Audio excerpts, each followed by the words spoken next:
Welcome to this tutorial.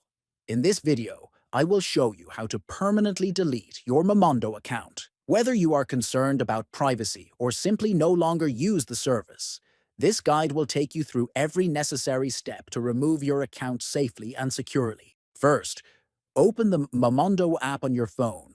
Next, look at the bottom right corner and tap on the profile icon. Next, click on Account. Then scroll down until you find the option Delete your account permanently. Tap on Delete. A confirmation message will appear. Check the box that says Yes, I want to delete my account, and then tap Continue. After that, Momondo will send a verification code to your registered email. Open your email, find the message from Momondo, and copy the verification code. Enter the code in the app, and then click on Delete Account to complete the process. Finally, your Momondo account will be permanently removed, and you will no longer have access to your profile or data.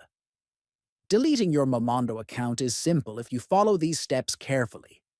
Remember, this process is permanent, so ensure you really want to remove your account before completing it.